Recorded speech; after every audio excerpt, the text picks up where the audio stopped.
Singkat cerita, manajer tempat judi pun akhirnya menyadari jika salah satu mesinnya telah dicurangi, yang masalah tersebut langsung dilaporkan ke bos geng Taiwan, ini bebenguknya, yang memang menjadi tim keamanan yang menguasai wilayah ini.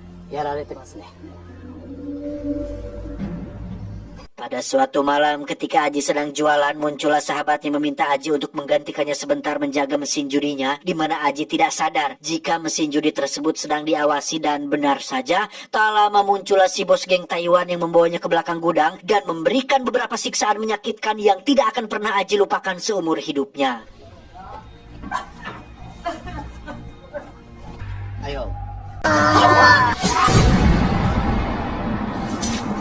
Si sahabat yang tadi kencing pun langsung melaporkan hal ini kepada Jackie, di mana mereka semua langsung pergi ke lokasi untuk menjemput Aji dan meminta si bos geng Taiwan untuk melepaskan Aji dan mengembalikan potongan tangannya.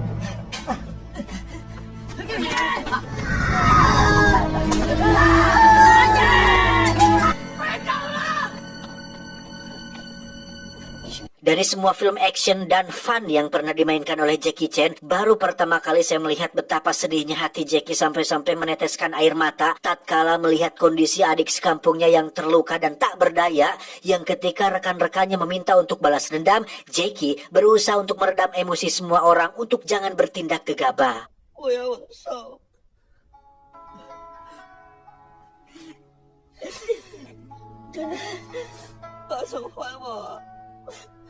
Dan ya, Jackie nekat datang sendirian ke markas si geng Taiwan yang dengan hanya berbekalkan pisau belati yang tidak ditukar tambah, Jackie bersembunyi di antara kursi dan berniat untuk memotong tangan si bos geng Taiwan. Saat sedang bersembunyi itulah Jackie tak sengaja mendengar dan melihat percakapan antara si bos geng Taiwan dengan putra sulung dari Togawa, dari kelompok Togawa, di mana si bos rupanya diminta untuk membunuh Eguchi, sang wakil ketua Yakuza, dan dijanjikan sebuah wilayah kekuasaan jika dia berhasil melakukannya.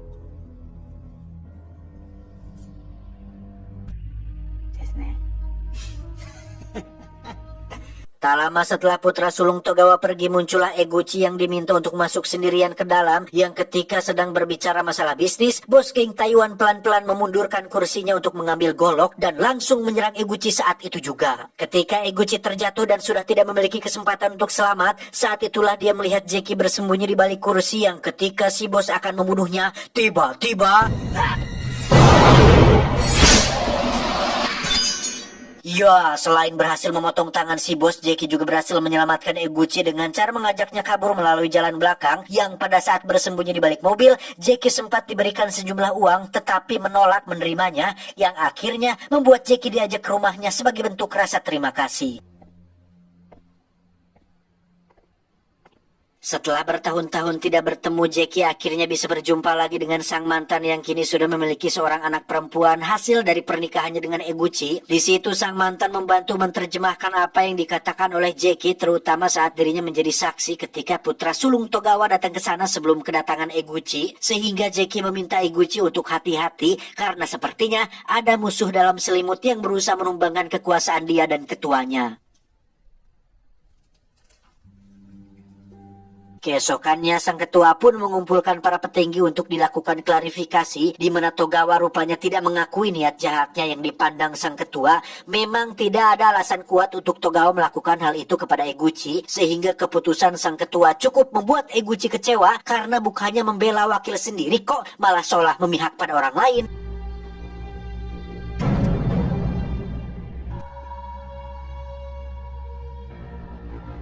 Kecewa pada sikap ketuanya, Eguchi pun menemui Jackie untuk meminta bantuan sekaligus memberikannya pekerjaan, di mana Jackie diminta untuk membunuh dua orang. Pertama, sang ketua Yakuza alias ketuanya sendiri. Kedua adalah Togawa dari kelompok Togawa. Eguchi jelas tidak bisa menyuruh anak buahnya sendiri untuk melakukan pekerjaan ini karena siapa yang mau dan berani membunuh sang ketua Yakuza?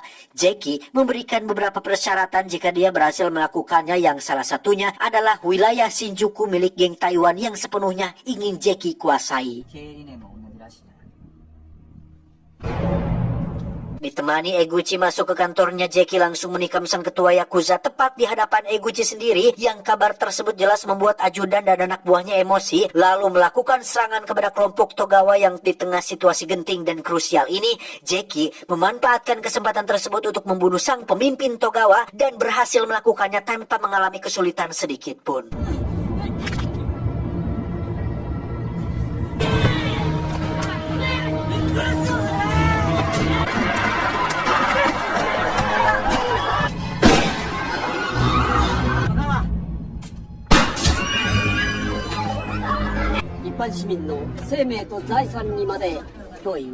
Berkat kontribusi besar yang diberikannya, Jackie kini menjadi seorang pendamping yang selalu memilu kemanapun Eguchi pergi, salah satunya saat menemui para sesepuh yang menunjuk Eguchi sebagai ketua Yakuza yang baru.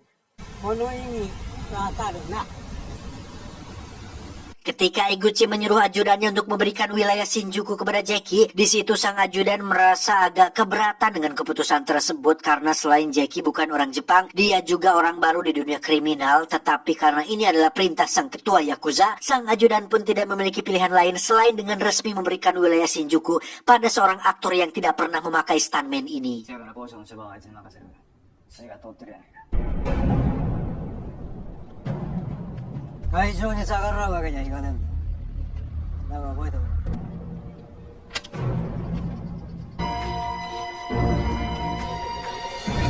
Sebagai penguasa baru kota Shinjuku, Jackie kini menjadi pusat perhatian para pengusaha dan preman di sana, tidak terkecuali si bapak kumis yang waktu itu sempat menghajar Aji karena ketahuan dekat dengan putrinya, yang pada momen tersebut Aji dengan beraninya menciwit kumis si bapak, yang tindakan tersebut cukup membuktikan jika Aji sudah berubah 180 derajat dari pemuda lemah dan pengecut, kini dia menjadi seorang pemuda yang arogan, agresif, nekat, dan bernyali tinggi.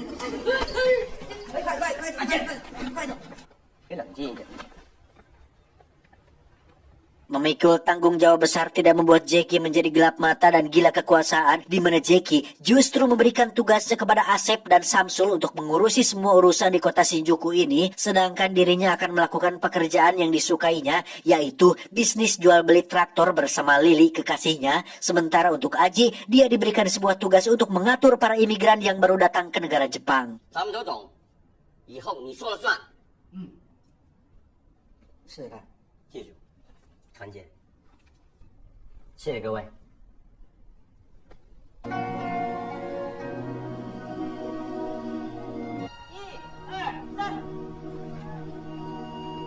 Beberapa bulan berlalu, Samsul dan kawan-kawan kini tak ada bedanya dengan Yakuza dan malah lebih buruk lagi dengan bertingkah seperti sampah yang meresahkan dan membuat masyarakat tidak nyaman. Dan yang lebih parah lagi adalah mereka diam-diam menjual narkoba tanpa sepengetahuan Jackie, di mana Aji sendirilah yang mengedarkannya dan membuat kota Shinjuku semakin kacau dengan keberadaan mereka semua. Aji yang sekarang jelas berbeda dengan Aji yang dulu, bahkan ketika bertemu si gadis anak si bapak kumis, Aji bersikap lebih agresif yang membuat pacarnya marah. Dan tiba-tiba,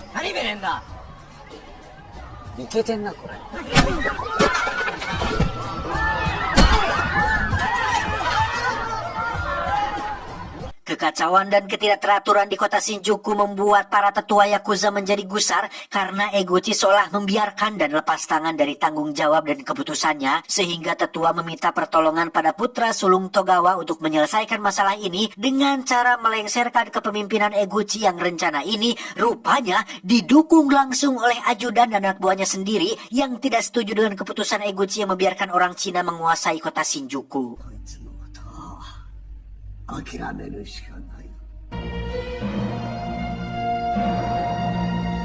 Jackie sendiri didatangi Pak Inspektur yang berniat untuk menangkap Jackie dan kawan-kawan karena telah bekerja sama dengan Yakuza. Namun karena Jackie pernah menyelamatkannya, Pak Inspektur memberikan keringanan dengan tidak akan memasukkannya ke penjara asalkan Jackie mau memberikan bukti-bukti kejahatan yang telah dilakukan oleh Eguchi dan kelompok Yakuzanya.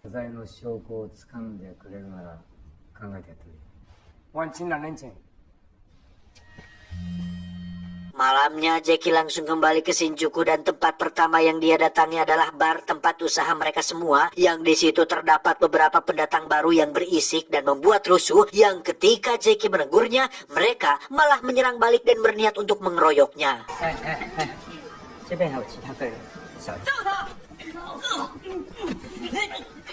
Tak lama muncullah Samsul yang menjelaskan jika orang yang mereka keroyok tersebut adalah Jeki, sang bos besar penguasa kota Shinjuku.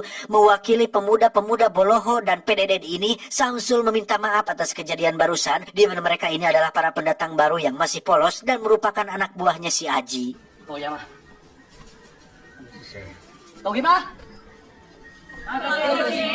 Di sisi lain, kita akan melihat Eguchi mendatangi markas si Aji untuk meminta bantuan. Setelah semua anak buahnya mengkhianati dirinya, Eguchi menjanjikan wilayah kekuasaan yang lebih besar apabila Aji bisa membunuh para tetua Yakuza dan putra sulung dari Togawa. Kembali ke Jeki yang didatangi Pak Inspektur. Setelah berpikir panjang, Jeki memutuskan untuk menyerahkan dirinya dan semua bukti dengan satu syarat. Samsul, Asep, Aji, dan kawan-kawan dibiarkan bebas. Yang pengorbanan ini kembali dilakukan Jeki karena saking pedulinya dia kepada saudara-saudaranya sendiri.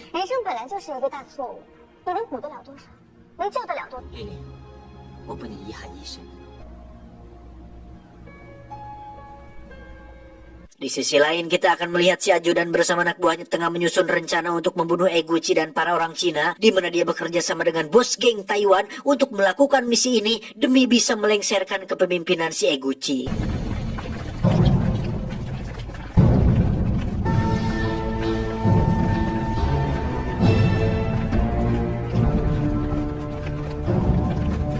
Di waktu yang bersamaan, Jeki dan Pak Inspektur pun mendatangi markas yang kebetulan di situ semua orang sedang berkumpul termasuk Eguchi. Jeki meminta mereka semua untuk keluar dari bisnis ini karena polisi sudah mengendus kejahatan mereka semua. Bahkan Jeki sangat marah sekali saat mengetahui jika Samsul dan kawan-kawan telah melakukan bisnis narkoba tanpa sepengetahuannya. Yang dari situ terjadi perdebatan sengit tatkala Jeki merasa jika pengorbanannya selama ini seolah tak ada artinya bagi mereka semua. 现在戒指被我们送坏，你最好别管。你才是真正的鬼！你今天干嘛？是为你们想，你知道吗？别再说那个啊！你傻！跟警察一起还是自己人？ Saat sedang bertengkar itulah Samsul nekat mengambil pisau dan menggorok leher Asep. Rupanya Samsul adalah satu-satunya orang yang paling ambisius di antara mereka semua, sehingga dia berani membunuh saudaranya sendiri hanya untuk mempertahankan usaha dan posisinya saat ini. Dan ketika Samsul akan membunuh Jeki, tiba-tiba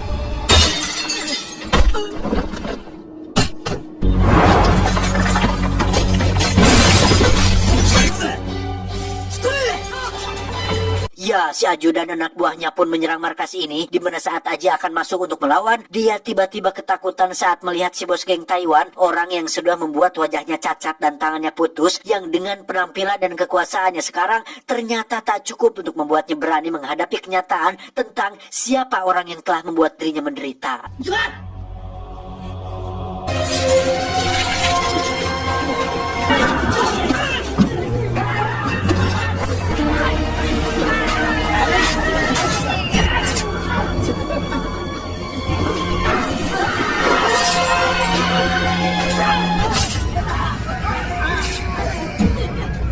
Dari sini situasi pun berubah menjadi chaos di mana Eguchi mati oleh ajudannya sendiri, yang dalam detik-detik sekarat itulah Eguchi memberikan flash disk berisi semua kejahatan Yakuza dan berharap Jeki bisa memanfaatkan itu untuk menghancurkan kelompok Yakuza.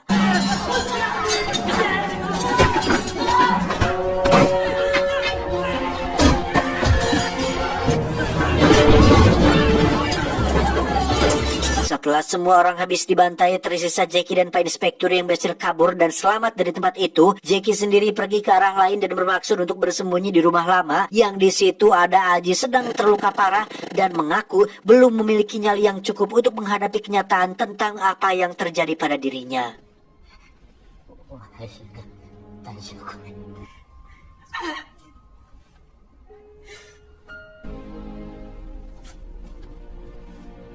Setelah Aji tewas, Jeki menghubungi mantannya untuk memberitahu bahwa Eguchi suaminya sudah mati, sehingga Jeki meminta si mantan untuk segera pergi ke stasiun untuk meninggalkan Shinjuku tanpa tahu bahwa putra sulung Togawa sedang menyandranya.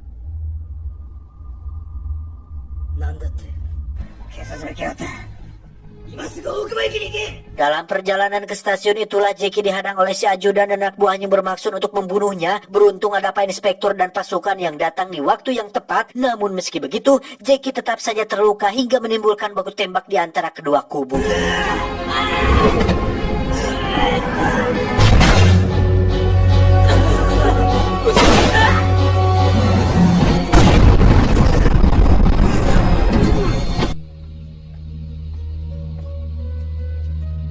Berlokasi di terowongan bawah tanah, Jackie memberikan flashdisknya kepada Pak Inspektur, di mana dia sendiri sudah terluka parah dan tak memiliki kesempatan untuk selamat, sehingga akhirnya Jackie pun hanyut seperti si kuning yang terbawa pali di sungai Ciulan. 还在的时候，我们大家不欠大家。你小心了。 Entah bagaimana nasib si mantan dan anaknya, dan entah bagaimana nasib Jackie selanjutnya, apakah selamat atau mati dalam hanyut tersebut, entahlah, hanya Teh Yuli yang tahu. 你看我不回来呀？你舍不得我呀？ Tamat, ending yang cukup membagongkan. Film yang cukup emosional dibawakan oleh seorang Jackie Chan yang biasanya fun dan penuh aksi-aksi beradrenalin. Di sini Jackie benar-benar sangat serius dari awal sampai akhir, hampir sama seperti film The Foreigner yang juga beliau bintangi. Kedua film ini sungguh berbeda dengan film-film lain, dan itu cukup membuat saya pribadi merasa bahwa wah, Koko Jackie rupanya tidak lihai gitu dalam film action, tapi film serius pun beliau bisa cemplungi. Pesan yang bisa kita ambil dari film ini adalah jangan pergi ke luar negeri jika tidak punya paspor. Itu, saya Jun mewakili direksi bertugas mengucapkan terima kasih dan sampai jumpa di video selanjutnya. Adios, kue bolu lapis tai. Cuau, cuau, cuau.